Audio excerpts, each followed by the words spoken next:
Welcome to the Orvis Fly Fishing Guide podcast with Tom Rosenbauer, bringing you tips, tricks, and techniques to help you get the most from your time on the water.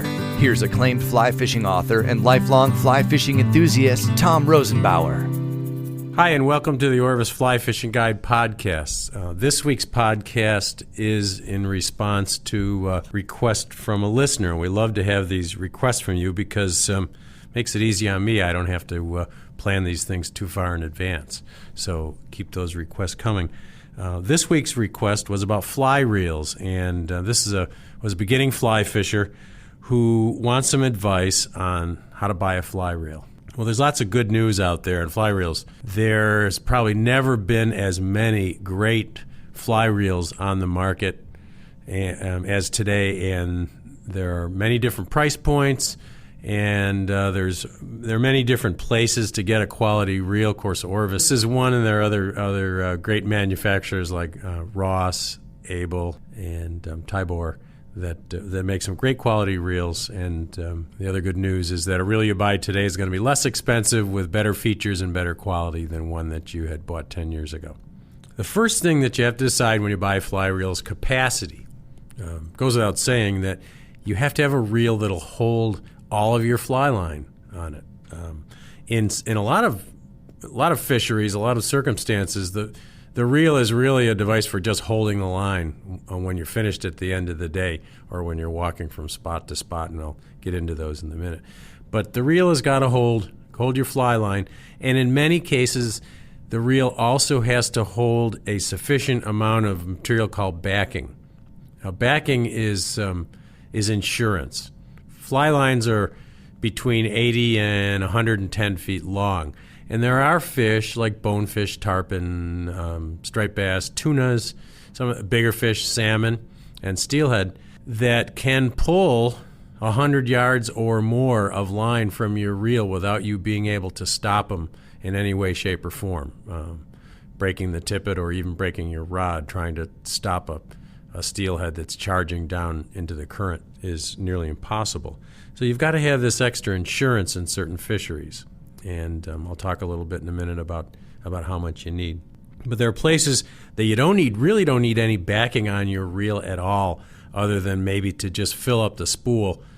The reason you want to fill the spool of a reel pretty close to the rim is that the line, when it's stored on a real narrow diameter, gets very kinky and has a memory. And when you pull the line off the reel and you start fishing, you've got all these coils in your line that you have to straighten out by gently pulling on the line. So a lot of people just put backing on the reel to fill up the spool, but the places you don't need any backing at all, places where you're never going to have a fish that runs more than 20 or 30 feet, would be small stream trout fishing, where the fish are going to weigh probably less than 3/4 of a pound, and they don't have very far to go anyways in a small stream, so you really never need backing for small stream trout, so you don't need a very large capacity reel.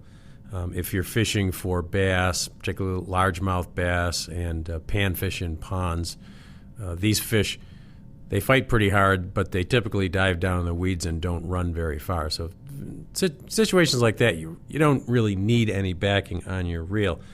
Now, there are places where you do need some backing. If you're fishing for good-sized trout over maybe 14, 15 inches, and you're in a big river with a lot of current, or you're in a big lake, you're probably going to want between 50 and 100 yards of backing on your reel, and probably no more. If you're getting into the saltwater salmon fishing or steelhead fishing, species like striped bass, bonefish, false albacore, Atlantic or Pacific salmon, steelhead, most people want about 200 yards of backing on the reel. Not that you're probably ever going to need that 200 yards, but you would hate to get in a situation where you've hooked the fish of a lifetime and for some reason it just decides to go and you don't have that 200 yards of line on your reel to stop the fish, to hold on to the fish before it breaks your fly line or breaks your tippet. And then finally you get into the real big game fish, tarpon over 150 pounds, the various members of the tuna family, sailfish, big sharks, in the open water where you might want 300 to 400 yards of backing. Now, that's a lot of backing. That's 4 football fields that a fish is going to run away from you. But there are times when it happens, and if you're going to go for these species, you certainly don't want to risk losing them because you didn't spend an extra $10 on that extra 100 yards of backing. Backing is pretty cheap. The reason you need to know before you buy a reel how much backing you're going to want is because every reel has a specific capacity, and that capacity changes with each line size. So if you've got a 12-weight line, it's going to fill up most reels without any backing. If you've got a 1-weight line, a little very, very fine diameter line, you can get tons of backing on a reel. So what you want is that you want roughly the maximum amount of backing on a reel plus the fly line that you're buying. Obviously, you're buying a reel, but you're buying it for a specific line size. So you'll already know what line size you're going to have, and you're going to know what species you're going to go for. And all reels are sold, whether you're looking at a reel in a catalog or on a website, they will give you a capacity. So, for instance, a reel might say weight forward 6 floating line and 100 yards of backing, and then it might say weight forward 5 floating line and 150 yards of backing, weight forward 4 floating line and 200 yards of backing. Not that there'd be many places where you'd need a 4-weight line and 200 yards of backing, but that's what it would take to fill up the reel. So you know the line size you're going to buy, you know the species you're going for. Pick the reel that is closest in capacity to what you want. All right, so we've looked at capacity. You know what size reel to buy.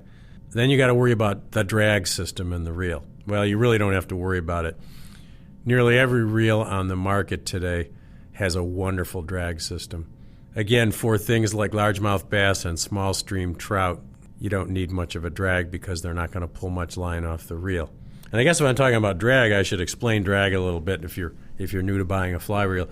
Drag is a mechanical system that puts tension on the lines, which helps you tire out a fish that's running. In other words, you don't want that reel to just free spool on its bearings because all your line would go out very quickly, and the line would actually overrun itself because the spool would be spinning too fast. So you need some tension on the reel spool, and that tension comes from the drag system. Most drags are a disc drag system, very similar to the disc brakes in your car, and it's some sort of pad, cork or rubber or Teflon pad that is forced against the spool under tension that slows down the revolution of the spool. And there's an adjustment knob called a drag adjustment knob somewhere on the reel that allows you to change the amount of drag that you put on a reel. You can also get what's called a click and pawl drag, which is just basically a couple pieces of metal that engage a gear that don't give you much drag at all, but they give you a real nice sound, and that's something that you would use mostly for stream trout where you don't need a lot of drag, and it's just a aesthetically very pleasing sound when your line goes out. You hear that screaming reel. It's something we all love to hear when we're trout fishing. The only place you really need a very, very strong drag, and you need to spend some time researching it, is, again, if you're going for tarpon or tuna or sailfish. These kinds of fish can actually burn up a reel. They can get so hot that the drag can melt and seize, and all of a sudden the spool will stop moving, and boom, you're disconnected to the fish with a loud crack. So if you are going for these big game species where they're going to be running 200 or 300 yards at a very fast rate, 20 or 30 miles an hour, you're going to want to be very particular about the drag system in your reel. You're going to want a bigger reel because bigger reels act as more of a heat sink, and you need to dissipate that heat that's being formed from the friction. And unfortunately, you're going to have to spend more money on a reel like that. They're just made more precisely. The drags are stronger, and there's more metal in them, so they're going to be a more expensive reel. You're going to have to expect to pay that. Another issue in choosing a reel is, should it be corrosion resistant or not? Most reels today, most reels that you buy that are over, say, $89, over $100, are going to be corrosion resistant. This is so you can use the reels in salt water and you won't have any corrosion or oxidation problem from unlike metals. They're anodized and they use naval bronze and stainless steel and metals like that. So you really don't have to worry about it if you buy a decent reel. You can use them in salt water, just rinse them out afterwards. It doesn't hurt to have a corrosion-resistant reel in trout fishing, and most of the better ones are. Not that you're going to use it in salt water, but the reel will stay nicer over the years, and a good reel these days will last long enough for you to pass it on to your children or even your grandchildren.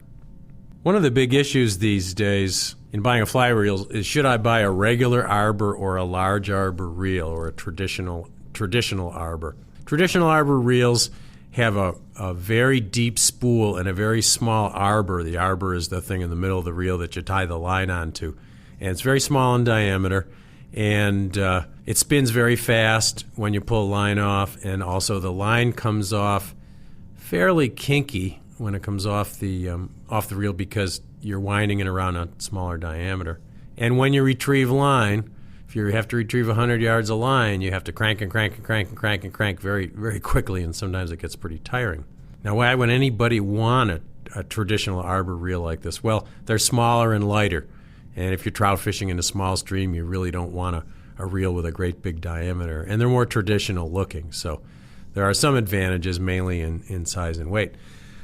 Most people these days are going for a reel with a larger diameter, and what these large diameter reels give you is, most importantly, the ability to retrieve more line for each revolution of the spool. So when you crank one single crank on the large arbor reel will bring in 3 times the length of line that a single crank would on a standard arbor. So not only is it important when something like a bonefish or a steelhead is running at you and you need to gather that line in quickly, if you're fishing from a canoe or a drift boat or a flats boat, it's really nice to be able to wind that line in quickly when you move from one spot to the other so that you don't have to waste a lot of time reeling in line.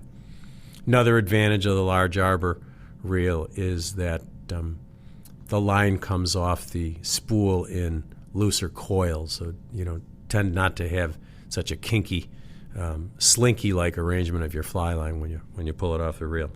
Now, if you can't decide between a regular arbor or a large arbor, there's something in between called a mid-arbor reel. And, of course, mid is a relative term, but most people that sell standard mid and large arbor reels have a reasonable distance between the 3 sizes, so that if you want a relatively small reel but you still want a little bit faster retrieve than regular arbor would go, then you can go for a mid-arbor reel, and you will get a little bit faster retrieve and less coils in your line.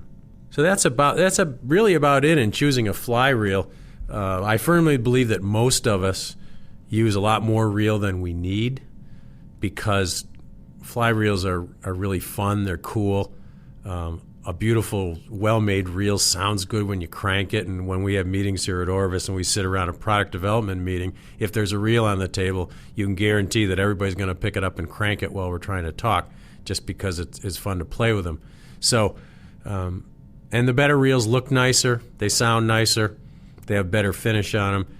And as I said, most of us pick a fly reel for a lot more than pragmatic reasons. We pick them because we like the way they look, we like the color, we like the sound, and so on. So if you don't have a lot of money to spend on a fly reel, don't worry about it. You're going to get a good functional reel, and your fishing's going to be just as enjoyable. But there is something about a fine fly reel on a nice rod that just seems to please fly fishers. So that's the story with fly reels. Don't forget to visit us at orvis.com, where you can find lots of information about all kinds of fishing products. Thanks for listening, and we'll see you next time. Thank you for listening to the Orvis Fly Fishing Guide podcast with Tom Rosenbauer. Since 1856, anglers worldwide have counted on Orvis to help them get the most from their time on the water. To learn more and to shop the world's finest fly fishing gear, including the award-winning zero-gravity Helios rod, visit www.orvis.com/podcast.